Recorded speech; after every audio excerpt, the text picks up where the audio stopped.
He probably wrote this letter in about 5 minutes, and in 1926, it sold for $12,000, which is about $120,000 today. This, oh my gosh, this story is massive. You know, green smoothie, just like with blended spinach. If you sort of dilute the blended spinach with like bananas and apples or strawberries, not apples. I did not make a smoothie with apples. He says, I believe you to be a brave and skillful soldier. Brave, skillful, praise, right? You're amazing. You're the best. Which of course, I like, right? I like you. I appreciate you, right? I also believe, not like, you know, you are blah, blah, blah. I believe you do not mix politics with your profession, in which you are right. Like, congratulations, you're really cool. It's not like declaring that he doesn't mix politics. He's saying like, I believe, blah, blah, blah, blah, blah. And what that says is like, I believe in you. You know, I have confidence in you, and I think you're really, really cool. And notice how he goes kind of right into praise here. I want you guys to kind of go back just a minute and look at how he's finished off this introductory paragraph right here with that very, very, very vague and kind of, you know, stretched out criticism. And he sort of starts this letter off sort of revealing that he's gonna criticize. And this kind of reminded me of this technique that I learned from Russell about price marinating, where, you know, if you guys saw that presentation he did, the text presentation, at the beginning, he's like, hey, I'm gonna get you to give me, I think it was like $33,000 or something. I forget the exact number. You guys saw the presentation. You guys know the number. And then at the end, he does the price cut. So at the beginning, he does the price marinade. And he says, you know, if I can like double your business, or if I can make you $1 million, or if I can make you $10 million, would it be worth $33,000, right? And everyone's like, yes, it's the best thing ever. And like this idea of a price marinade. And then at the end, he does this, you know, it's like the huge price cut. And it's like, this is everything you're gonna get, this massive stack of value. And then he cuts so you don't actually have the original price marinade. But what's cool is like, that's sort of what Lincoln does here in a very, very subtle way. Is at the beginning he has this thing and he says, look, this is gonna be a negative letter, I'm gonna insult you. And then he goes right into the thing, and it's sort of like this idea with the price marinade. With the price marinade, you know, saying, so I'm gonna pay somebody I think it's $30,000. Like, that's a pretty big hit. You know, that's a tough thing to do. Similarly, saying I'm going to say that there are things that are wrong with you in a very subtle way is a tough thing to do. That's a really big hit. And so by kind of building up this positivity and this praise at the beginning, it's just like the whole presentation, right? It's adding value. It's like explaining why, you know, this is worth $33,000 or whatever, or why it's worth, you know, tens of millions of dollars, or why to General Lincoln should be able to criticize him, right? You want to introduce, well, sometimes, you know, it depends. There's different situations, but sometimes it can work really, really, really well to use sort of this idea that you want to introduce your end result and your end goal early on, and then spend the rest of your message sort of supporting that end result, and then at the end sort of go back to that end result and make it like better than you originally positioned it, right? So definitely kind of some really cool things that sort of intersect with sort of some of the stuff Russell teaches, like the perfect webinar, and just, I mean, if you guys saw the presentation, like think about the parallels between those two. Really powerful stuff. And if you haven't seen it, definitely go back and watch it, because oh god, life-changing stuff. So then he says, you have confidence in yourself, which is a valuable, if not an indispensable quality.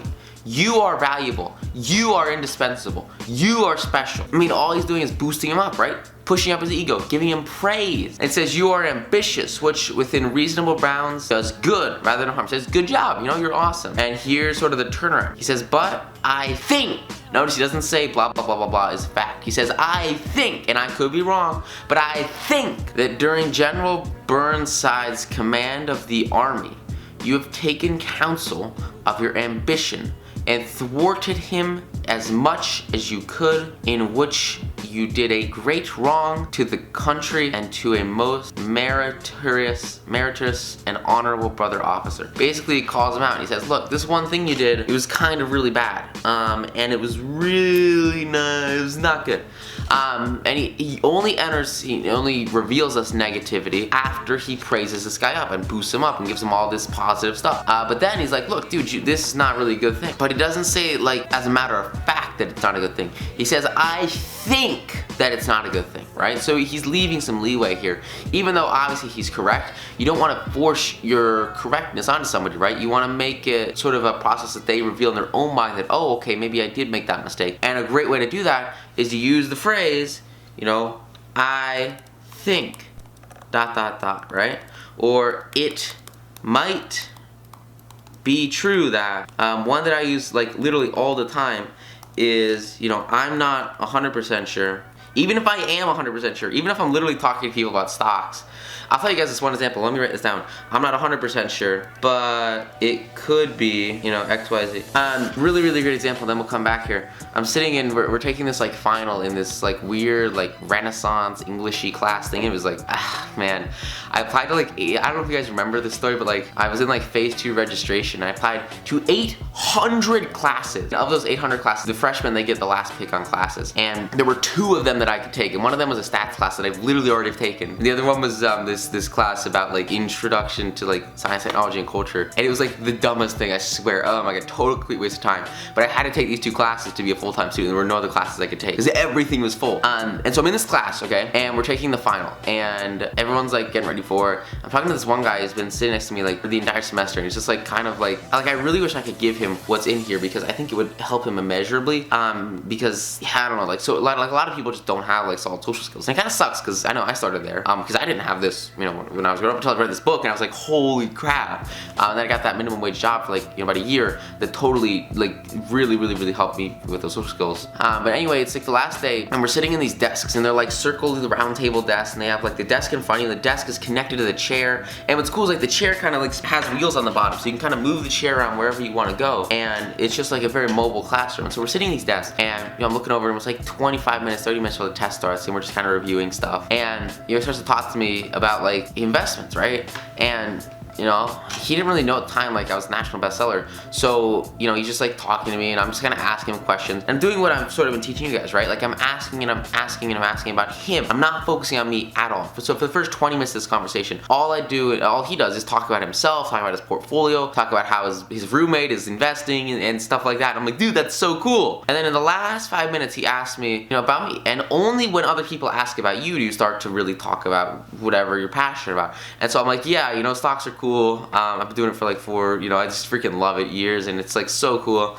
National bestseller in the space, and it's just really cool stuff. And he's like, whoa, what the frick? And you know, that's kind of the reaction I usually get. A couple minutes later, you know, there's just some chitter chatter. But he asked me, you know, what are my long-term goals and where do I see myself going and why am I studying computer engineering and blah, blah, blah, blah, blah. And if you guys saw the Think and Grow Rich Masterclass, you kind of understand sort of the process I go through and my overarching long-term goals in decentralized asset management, which is super, super cool. And, you know, I'm trying to explain this to him, and I'm like, you know, basically centralized brokers suck, centralized exchanges are crap. And you know, I'm telling him like, this is what happens when you submit an order to the NASDAQ. These are the fees that the central market makers take. These are the fees that the exchanges take. These are the fees that centralized investment advisors take. These are the fees that, you know, are just literally getting taken out of your wallet, my wallet, every single day, and out of hundreds of millions of people's portfolios with traditional financial management fees, and why it's ridiculously tough for advisors to work on their own without the help of a firm, which increases fees, which increases overhead, which takes money out of your portfolio because you're the one freaking paying for it. And he's like, wow, that's kind of crap. And I'm like, yeah, I know it's kind of crap. I'm really passionate about it. I really want to change it. And then he says, and so I'm talking about this idea of decentralizing like stocks, bonds, cryptocurrencies on exchanges. Well, crypto's already there, obviously, with like stocks and bonds and traditional equities and assets, and with blockchain. And he's like, well, how would that work? You know, how could you have, you know, a stock on a blockchain? You know, don't people at the NASDAQ or the NYSE set the prices?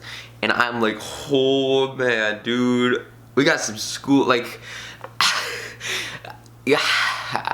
And it's tough because, like, you know, you don't want to like totally just blow someone back and be like, dude, you're completely wrong. This is how, you know, and you don't want to be like, dude, no, 100%. Like, the price of a stock is what people are going to pay for, right? Like, you know, whatever. Apple costs as much as the stock costs because there are people that are going to buy it and there are people that are going to sell it, and they meet at the price that they're at. And the price is the market price, and the price that you see on Wall Street is the last transaction price of somebody that traded the equity, right? Or whatever it is. And it's not just arbitrarily set by some god in Wall Street. Like, no, it's just not how it works. Like, it's constantly changing based off of what people are willing to pay for. That's why prices change, you know? Like, every single minute. You have, you know, hundreds of millions, if not trillions billions, trillions of dollars being transacted in financial markets. Especially, I mean, it's literally trillions of dollars. It's insane. And it's going through all these exchanges, and people are just exchanging assets, and that's what causes price to change. But I don't want to just like blow them out of the water. And so I tell him everything that I just told you, and you guys obviously know this because you've read 9 to Noon, you understand what level 2 is, you understand what market depth is, you guys are smart.